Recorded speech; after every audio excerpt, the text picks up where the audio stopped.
Hello, it's Matthew with Dead to Rights. Uh, I kind of want to talk about something it's a difficult subject for me to talk about. It's a subject that's, I think, difficult for everyone to talk about, and that is death and the reality of it. Uh, I was watching a video from a YouTuber that I like, someone who I don't agree with him on every, point of view that he has or every belief that he has, but I certainly respect this guy, and I think that he is a kind person, and he had put out a video recently about his father dying, and it wasn't that it was unexpected. It was actually just kind of a culmination of a long road of health issues for his father. But he was talking about the loneliness and the brokenness that he experiences after experiencing his father's death, and he was clearly very close with his father. But it just seems to have affected him very heavily, and rightfully so. I mean, it is a good thing when our family is so close, when we're very close with our family, to where their departure from this life uh, is difficult and burdensome and in some ways traumatic.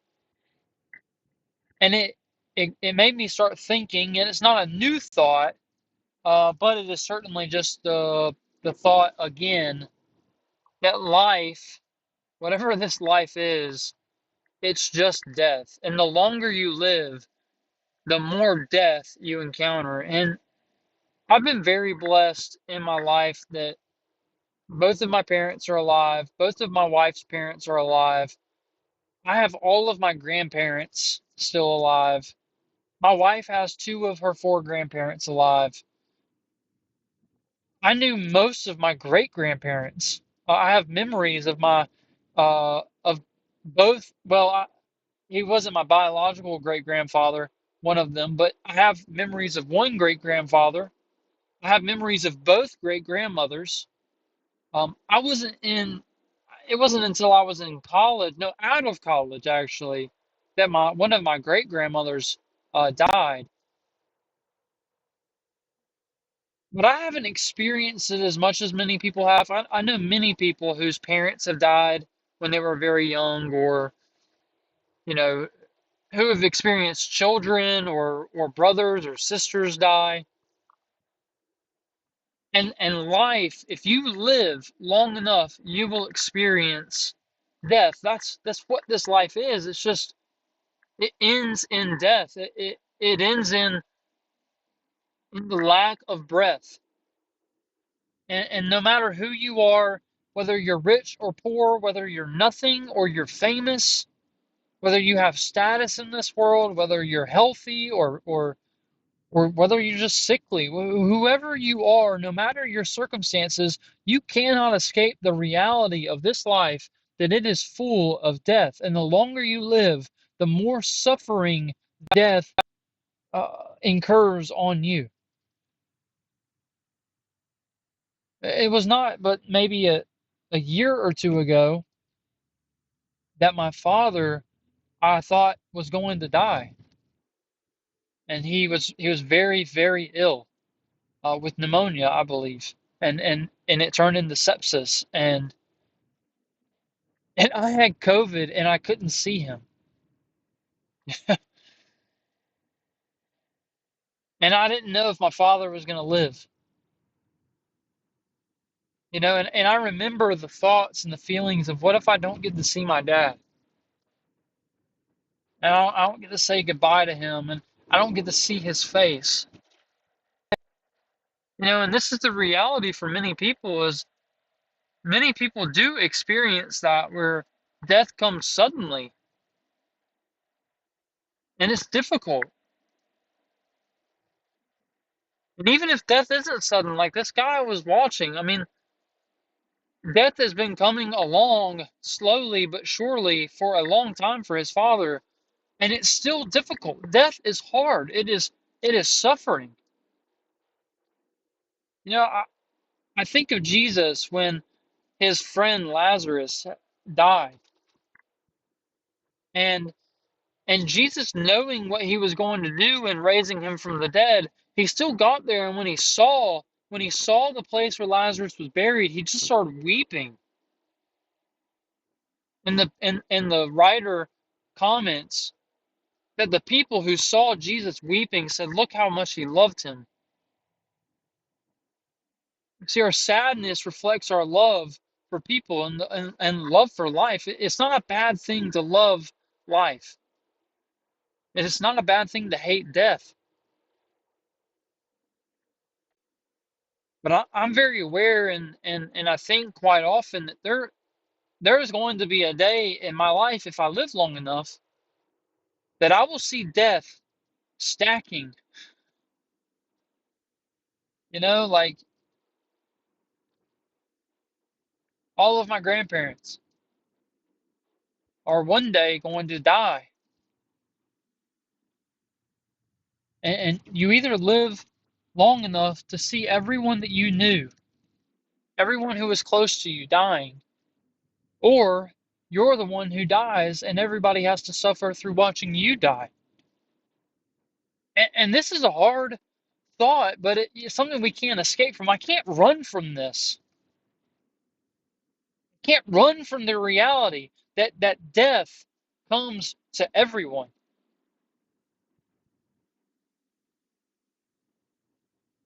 But what hope do I have in this life? If this life is death, what hope do I have? Where is life? This guy I was watching, he doesn't believe in Jesus. He doesn't believe in an afterlife. And so, yeah, I could understand feeling hopeless and emptiness. That's it. To the person who doesn't believe in God or in an afterlife or in anything, when someone dies, that's it. That's all I get. That's all they got. And it just seems cruel. It doesn't seem just to us. You mean they're just gone? But I still have to live with that.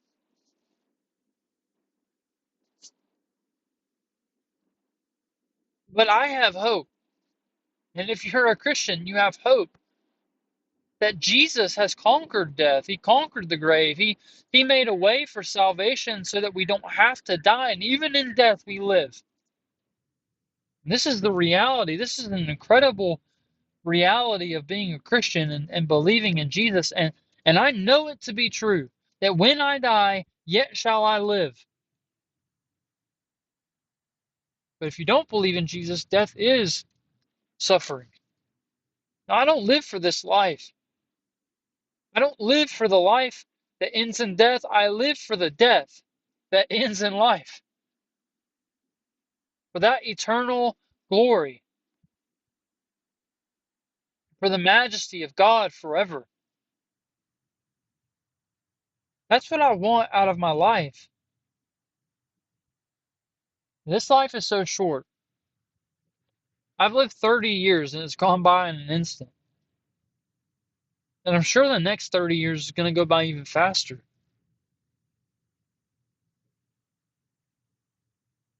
I don't want to live for this short and meaning. I mean, it's not meaningless. But if you consider 70 years compared to an eternity, then what is meaningful? Well, it's the eternity. It's the forever. That's what I want to live for. But I'm just reflecting right now on the reality of this life. And when I look at people, see, I don't want to be oppressed by death. But what I want to do is I want to be realistic about it so that when I look at people, I cherish them and I cherish their lives that they have. I look at my wife and I cherish the time I have, and my son and I cherish that time, and I love my time with my mother and my father and my grandparents, and I take the most out of it. And not just with them, but with all people in this world, that I look across at them and I go, life ends one way for all people, and what comes after that? And let me take value in their life that they have. Because I do believe that they have an everlasting eternity, and it will end either with God or apart from God, and one of them's really good and one of them's really bad.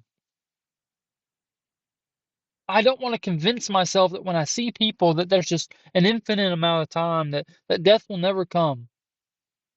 That's not the reality of things. I want to live a sober minded life. I want to live a realistic life. Have the mentality that that because of our sin and because of this world, we will all die. And I can't waste time. I can't waste my time with people as if it will never come. Oh, I gotta take advantage of every moment of life, knowing knowing how it ends. So that when someone dies, I'm not left hopeless. I'm not left empty, but I'm left full of hope and full of confidence that they knew God. And maybe I could be a little piece at helping them know him a little bit better. That's my thoughts. Um, that's gonna be it. Be blessed. I will talk again soon, sometime. I don't know. See y'all.